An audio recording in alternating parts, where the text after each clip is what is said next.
homeschooling. It can bring a lot of frustration, but yet, when you truly understand the beauty of this journey, it could be one of the greatest blessings for you and your kids on walking this life journey together as a family.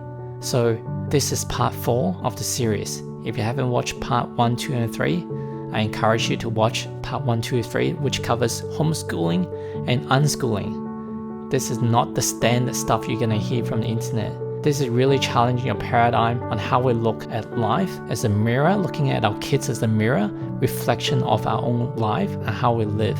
And we then impart our knowledge through the way that we live, not from what we say to our kids. So, cosmic schooling. I started a journey of homeschooling, very structured, to unschooling, free-range kids just running around and just learning at their own pace. And geez, there's some circumstances and an example I can draw to you that really blow your mind on how brilliant can kids be when they just given room and opportunity to self-express and learn. But this video is really going to uncover cosmic schooling. So what is cosmic schooling? It's about understanding life beyond yourself. Looking at the whole universe. In the age of the last few hundred years, we've been brought up with Newtonian physics, deductionism, which means that there's a cause and effect. And let's say, for example, a virus. What is the cause of the virus? And you try to narrow it down to a single gene, a single cell that causes certain virus or disease. But in a lot of the Eastern ancient teachings, there's no one single thing. It's about quantum physics that many things attribute to that particular effect. As an example, let's just say if you got sick, what contributed to it? It could be your surrounding, your environment, the feng shui, the qi, the energy, the life force outside of you, the people around you, the karmic lessons, what you did in the previous lifetime, or your ancestral lineage, what caused it, or the sun position or the moon position in that day, or the sun or the moon position when you're born, or Pluto's or Mars or Saturn's position, or was it a full moon during that day, or maybe it's about numerology, some of the numbers, the house number that you live in, the time of the day that you were born, the time of the day that events occurred. There's so many things that we have minimal understanding, especially in the home education system. But if you look at the empirical evidence, and this is not scientific evidence, but empirical evidence on all the stuff that I've just mentioned, as well as people that have all these supernatural abilities, recalling their past lives, on stories, there's no way a kid of 3 years old, 4 years old can know the name of someone that died 30, 40, 50 years ago, and his mates, and details about that person's lives that nobody else knows about except 1 or 2 people, or people that have near-death experiences or share certain journey experiences that consciousness live even after death. Consciousness exists before you're born. And then Einstein talked about time is an illusion, time is relative, our understanding time is linear. But some of the greatest quantum theorists will tell you time is not what we think it is. So cosmic schooling is beyond the current paradigm that's being taught on how to master the physical world, on how to master the creation of success in the outer world, which is school, work, school, grades, work, getting paid a lot, making millions.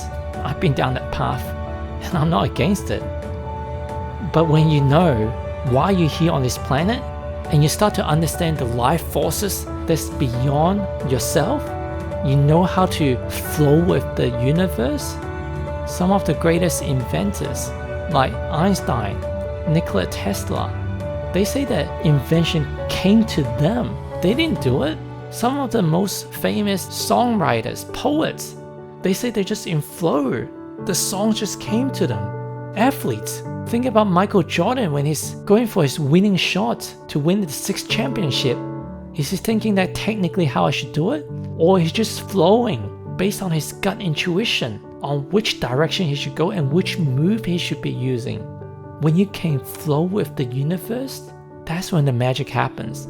how many people are really hustling their whole lives, smashing out hours, being proud to say I'm working 80 hours a week, until one day to say that I can't do it anymore. Some even proud to say I'm working 100 or 120 hours a week.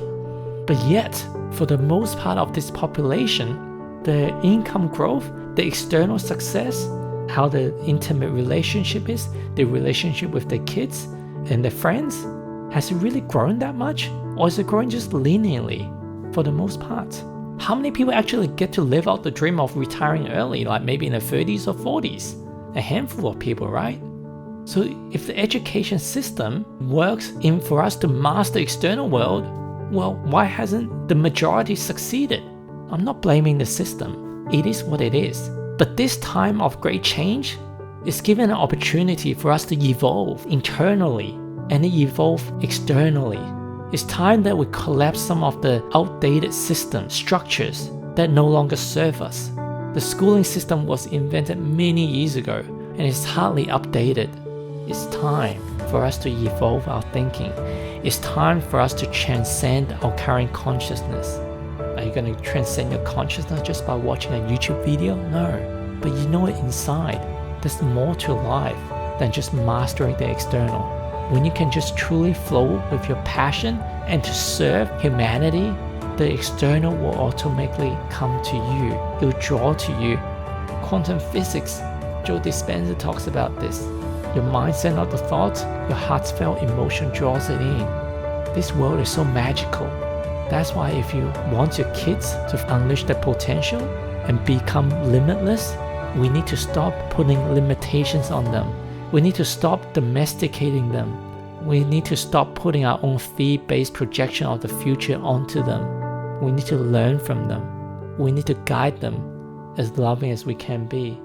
Give them access to learn from some of this cosmic learning if they so choose to. If it's not their time to learn, that's okay. But when you are open to it, remember the key is when you embody what you want them to be, they will follow. If you tell them to do something, hey, go to the gym, don't sit on your bum, do nothing, but yet we're just there tapping our phones or busy reading a newspaper and doing nothing else, and we expect them to do something different to us, that's being hypocritical. I know that most of you guys are not doing that, and you've got a growth mindset. You're watching this video because you want to serve your kids at a higher level, and I really want to acknowledge you for that. This world needs more leaders like you. Your kids, they don't need you to lead because they're not broken, they're not handicapped, but they will love you to go on this journey of life hand in hand with them. They chose you as parents of billions of people. They chose you as the role model to help them learn the lessons and give them the experience of life together. So I hope that you've enjoyed watching the part 4 video of homeschooling, unschooling, and cosmic schooling. I'd love to hear from you. Don't forget to subscribe, like if any of this content resonates with you. And I hope to continue this journey together with you as well. Namaste.